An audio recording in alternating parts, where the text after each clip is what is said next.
Hello, my name is Celeste and I host a show called Yarn to Table about my knitting life. And this year we are having a year-long knit-along called the Fiber Quest KAL. Every 2 months we journey to a new land of fiber and experiment with knitting with a different type of yarn. And for May and June, we are journeying to the land of plant fibers. So this video is for anyone participating in the KAL and also anyone else who is just interested to learn a little bit more about the plant fibers that we knit with, what distinguishes them from each other, what makes plant fibers different from protein fibers, and yeah, it should be a lot of fun. So stick around and let's talk through them. So plant fibers are going to consist of both cellulose fibers and cellulosic fibers. Cellulose fibers are derived from the cellulose that naturally occurs in plants, and the two big ones that you're going to hear about all the time are cotton and linen. So cotton is made of the downy fiber that grows around a seed pod on a plant, whereas linen and also hemp, which is another popular fiber, are both taken from the stalk of a plant, which is a bit more of a complicated process than cotton. But in both of those cases, the fibers come directly from the plants. In cellulosic fiber, you're going to take some kind of plant material, a lot of times it's wood pulp, and then through a kind of complex process that we'll get into a little bit later, you sort of reconstruct something akin to the pure cellulose that is in that original material.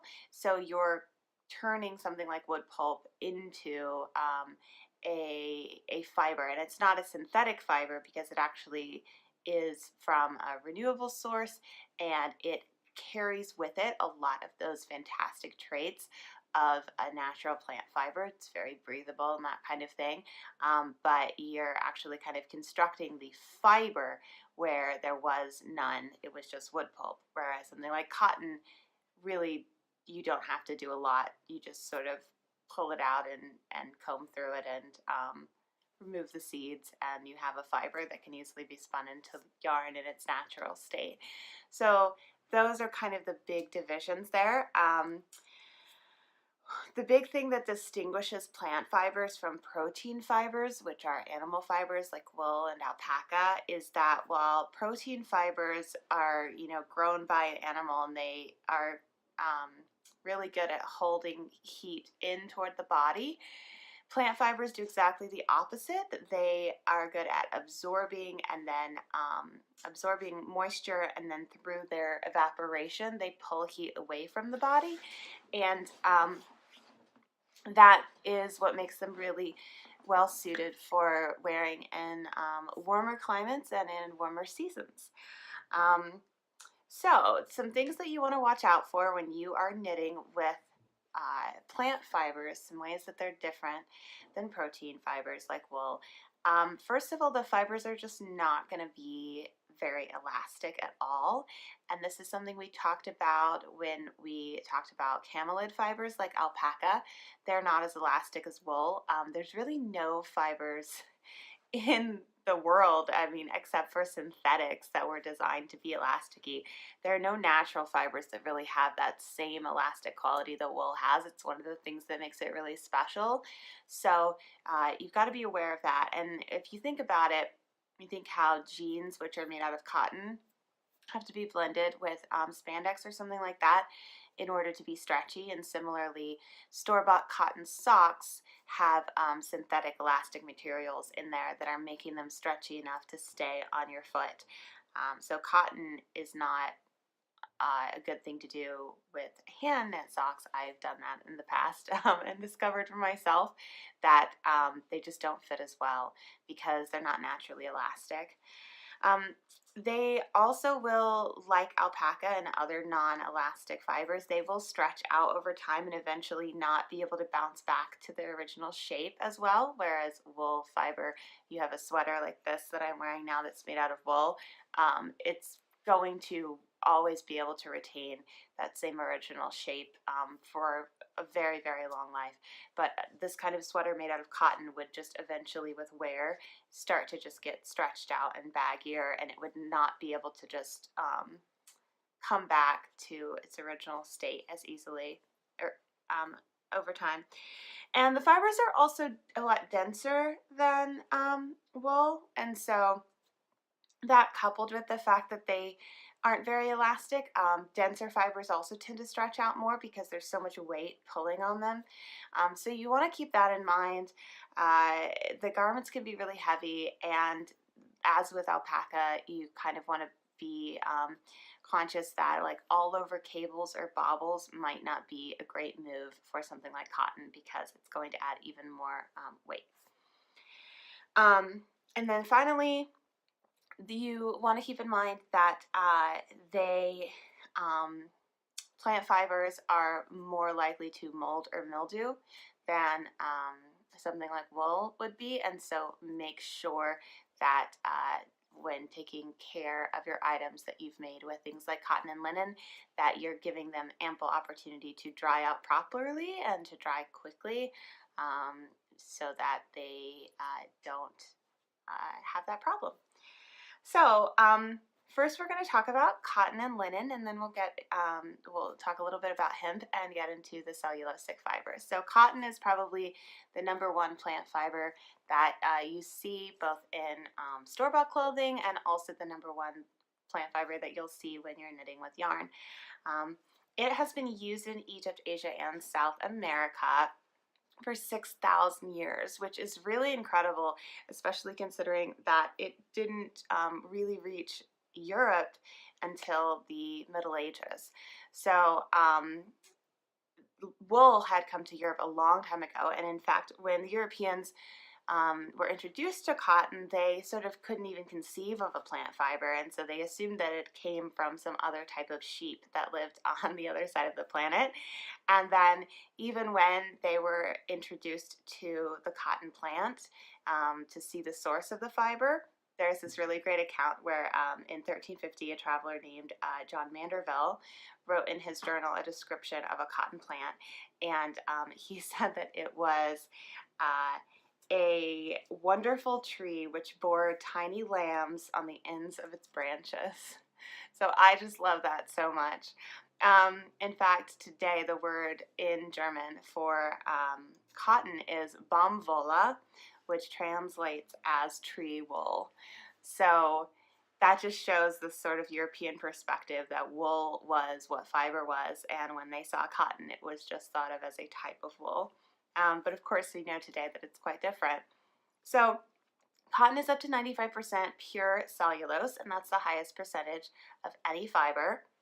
Sorry, the camera has been shaking a little bit. Every time my husband slams the door downstairs, it makes the whole thing shake. Okay, so where were we? So cotton is up as a 95% pure cellulose, which is the highest percentage of any fiber, and that is part of what makes it so durable. After cotton is picked, the seed heads sort of dry. I know they kind of seem like they're already dry or whatever on the plant, but they're actually alive, of course. And so once they're picked, they kind of dry out, and they collapse in onto themselves. And what's really interesting about this is that the way that they do it, the fibers actually sort of twist around each other in their form of collapsing, almost like spinning themselves, and it actually makes them even stronger than they were in their live state. So if you think about like a high twist wool, right, like the more that there is twist, the more durable that yarn is. And similarly, an individual fiber, like a cotton fiber, once twisted, will become more durable. And so in their drying process, they twist themselves. It's just a natural thing that they do that is really advantageous. Cotton is stronger than wool, and it actually is even stronger when it's wet, which is really fascinating and something that makes it quite different from the cellulosic fibers, which tend to become a lot weaker when wet. That's one of the challenges with working with them. So the ginning process is how we remove the seeds from the cotton, and that also removes 2/3 of the picked weight, which is kind of amazing. And then all of those seeds are usually used to make animal feed or oil. And the fibers, of course, used to spin into thread or yarn or what have you, to make into garments and sheets and all of the great things that we make with cotton today. Now, premium cottons have longer, finer fibers, and there are a few sort of legally recognized terms that you can look for that will let you know that you're getting a premium fiber. If you're interested in that, you can look for labels that say Pima, Egyptian, or Sea Island, and those are all premium cottons.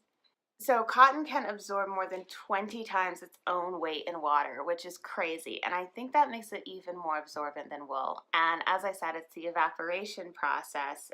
Once it's absorbed, any moisture on your body or anything that's in the air or whatever, it's that evaporation of it that is actually keeping you so cool in the warm weather. Now, one thing to look out for with cotton is that if it is excessively twisted, it can bias once it has been knit, which means it kind of leans to one side. And because it's not as bouncy as wool, that is just something that can be a problem that is really difficult to correct. But one thing, if you're concerned about this, that you can do to keep it from happening is to knit a texture like a seed stitch, which is going to even out with the mixture of the knits and the purls. I think garter stitch will work for this as well. That's going to prevent any of the problems that you'll see from biasing that would be really visible in a stockinette. This is a similar issue that I believe we talked about with alpaca as well, and again, it's related to it not being quite as elastic as wool. I will say, just the more that I learn about fibers, the more I realize how many really special things there are about wool that make it unique, and its elasticity is one of them. So not to not to take away from plant fibers and all the great things that they offer, and alpaca and every other type, but you do start to notice when you're looking at all these different characteristics of different fibers how special wool is, and it makes you realize why everyone has always, used it so much. So anyway, linen, which is probably my favorite plant fiber, comes from the stalk of the flax plant, and it has been combed, soaked, dried, and then combed again to extract these very long, very durable fibers. The Egyptians grew flax for linen as well as cotton, which is really cool. And one thing you might be familiar with if you've ever touched linen yarn at an LYS or something is that it can be kind of rough to the touch. And a lot of times people touch it and they're just totally turned off. They don't want to knit with it at all. But it really, really softens up beautifully when washed. And in fact, the more you wash it, it just gets softer and softer. And it's just a really, really special fiber. It just wears so beautifully. So comparing cotton to linen, linen is several times more durable than cotton, and cotton is pretty durable. It's more durable than wool, as we mentioned. So linen is really, really a workhorse, and that makes it great for things like dish towels, napkins, table runners, rugs, all of those types of things that are going to take a lot of wear. I have linen pillowcases and bedding. I think it's really great for that. So yeah, if you're looking to create some washcloths and you want them to be even more durable than your cotton washcloths, linen would be really great for that. And of course, it's going to soften up with all of the use as we talked about, but also if you're kind of sensitive to the feel of linen, using it for home goods is another good way to do that, because you're not wearing it next to your skin. Although I still love to wear it. So like cotton, it wicks water away from the skin and lacks elasticity. But you should also keep in mind that the fibers can look a bit limp and they can hold wrinkles. A lot of linen, I'll show you, this is a swatch that I made up with some Lindy chain, which is 70% linen and 30% cotton. And it is done in this chain, which is almost like a knitted tube or like a crochet chain style instead of typical plying. And that's a really, really, really common thing to see with linen, and it's because it gives it a little bit more body, because the really, really long fibers can tend to be just a little bit limp compared to cotton, and certainly compared to something lofty like wool. But it also gives it a really nice drape, so you can see that it has this really lovely drape to it. So it's really just a matter of knowing what kind of a beast you're working with and playing into its strengths. I think that is like 90% of the game with using different fibers. So the last cellulose fiber we'll talk about is hemp, and hemp comes from the stalk of the cannabis plant, but it's actually from a type that has been bred for maximum fiber, seed, and oil production, which makes it quite different from the kind that is bred for other things, if you know what I'm saying. It does not mildew as easily as cotton, so that's an advantage. And it's really similar to linen, but it doesn't soften up quite so much in the wash. So it's often used in blends because a lot of people find it to be too harsh. So yeah, that's hemp. And now we're going to talk about those cellulosic fibers, which are a very strange beast, and I am just fascinated by them. So what you want to know is that they were developed in China in the 19th century, and they were basically an attempt to create an artificial silk. So if you know anything about silk, you know that silkworms eat plant fiber, usually mulberry leaves, and then they extrude this liquid that hardens into a solid fiber. It's a completely unique and fascinating process that occurs in nature and that we have figured out how to harvest. And in the 19th century, people in China were like, what if we created a process similar to what goes on in the silkworm's body that could take just raw plant material and process it and extrude something liquid that would harden into a fiber? And that is essentially what cellulosic fibers do. So they tend to have a sheen to them, which mimics silk, and that makes sense because of the process of them coming from this liquid that's been extruded. So there are, if you're looking for a more matte look, there is a process of sort of toning down that sheen, which we'll get to in a minute. And lately these fibers have really, really exploded in popularity. You've probably heard about them a lot, and that is because they tend to be a more sustainable choice than some other options. So with people thinking more about green fashion and ethical fashion and sustainability generally, there's been a lot of talk about the advantages of cellulosic fibers, and there's been a bit of an explosion in their popularity, and we've come up with, you know, different things that we can make out of them. So here's how they're more sustainable. They're derived from renewable materials, so plants and trees, rather than petrochemicals as synthetics like polyester, acrylic, and spandex are. Spandex also sometimes goes by the brand name Lycra, just so you know.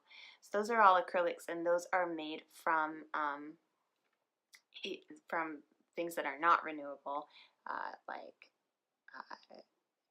petrochemicals. And then these cellulosic fibers are made from things that you can plant and grow, and you know, you can grow trees and cut them down and plant more ones and grow more trees, and that whole cycle is going to just continue to be sustainable. So that is what renewable materials means. Now, because they're made from plants, they're also biodegradable, which gives them an advantage over synthetics. They can degrade straight into the earth rather than bulking up landmines for all eternity. Landmines, that's not what I meant to say, landfills. But you should keep in mind that some types of cellulosic fibers require more chemical intervention than others, so that is one thing that makes some of them a little bit more environmentally friendly than others, so you can look into that if you want to know more details. And of course, you also have to keep in mind the fertilizers and the other things that are being used on the plants that they are being derived from. And again, there are, ways of growing plants that are more environmentally friendly than others. So those are all details to look into. And when comparing these cellulosic fibers to cellulose, like cellulose fibers, they're not very elastic. They do wick moisture away from the body, which makes them a good choice for warm weather. And they can be a lot heavier and drapier than something like wool. But whereas cotton becomes even stronger when wet, cellulosic fibers can significantly weaken with moisture. So that is a big thing that distinguishes them and a little bit of a drawback. So rayon is the big cellulosic fiber that you will hear about. In 1924, there was an effort to market a cellulosic fiber, and it was given the new name Rayon. So Rayon was a sort of brand name that they came up with, but it is not one of the names that is currently trademarked for specific types of rayon. We will talk about those in a minute. So the most common form of rayon that you see today is viscose rayon, which is sometimes just called viscose or viscose.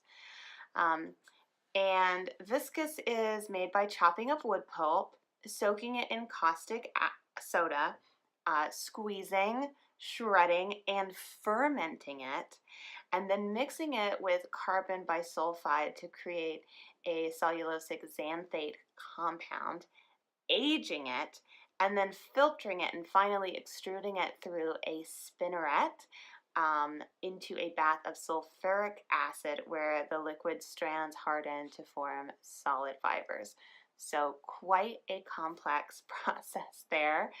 There are some interesting variations that you can add to this process to get different things that you're going for. So the shape of the spinneret holes through which the liquid is extracted can vary, and that can make the fibers smoother or rougher, which is going to make them shinier or less shiny.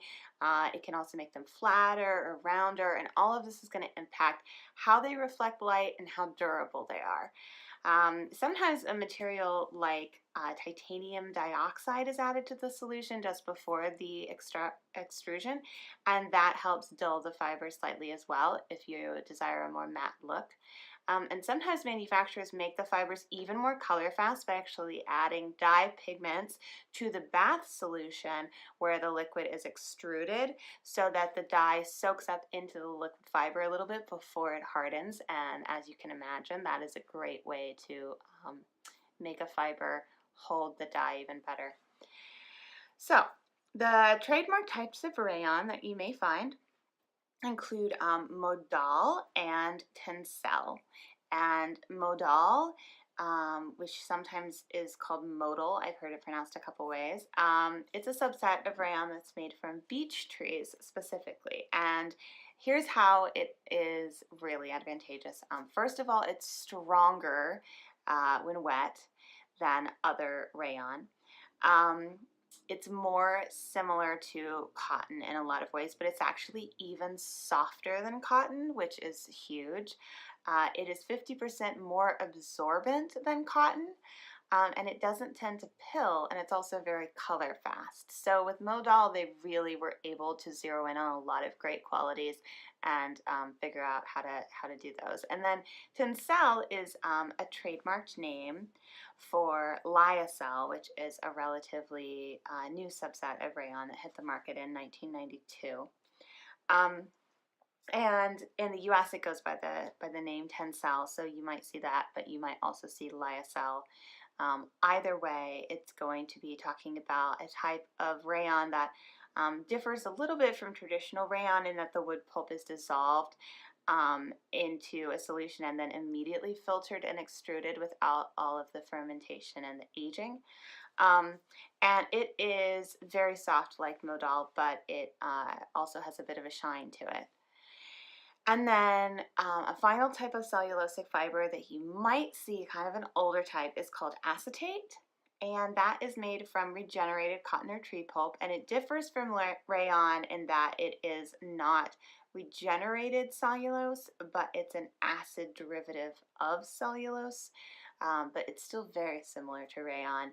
And it was actually first developed in the 1860s, and it's been used as a varnish for military aircraft in World War I and as a non-flammable material for motion capture film. As an alternative to nitrate, which was actually so flammable that it could catch fire and burn underwater. So flammable materials for film were a really big problem for a while, and that was one of the uses that they found for this, but now they make fabric out of it and things like that. So all of those are cellulosic fibers, and all of those are going to be great choices as alternatives to cotton and linen, and pretty good sustainable options as well, depending on the details of how they're processed. And finally, there's just a couple other types of cellulosic fibers that can be made with different plants. And the first one is soy. So in the 1930s, actually, Henry Ford pushed for the development of a soy-based cellulosic fiber. And they called it Aslan, but it wasn't very popular compared to something like rayon, and so it ended up disappearing. And then more recently, a Shanghai farmer who was a self-taught scientist named Li Guanqi found a new way to recycle the soy pulp that remained after the beans were taken and processed, so a really great sustainable solution for reusing this byproduct. And this is sometimes sold in the US under a trademarked name called soy silk, but you can find it in other forms as well. And it's very shiny, resilient, drapey, and soft. There's also cellulosic fiber made out of bamboo, which is primarily comes from China and is known to contain antibacterial properties even long after washing it several times, which is really cool, so that's a nice advantage. And you'll also see cellulosic fibers made out of corn, seaweed, wheat, and even sugar cane, and possibly even other things.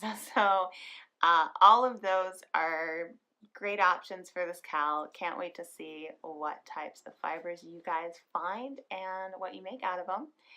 And if you have not seen the videos on camelid fibers or goat fibers yet, you can check those out as well. We do a little bit of a rundown on what they're good for and how they're made. And I hope you did enjoy this. And if you are participating in the KAL, that you found it useful, and otherwise that you found it useful anyway. So thank you so much for watching, and I'll see you later. Bye.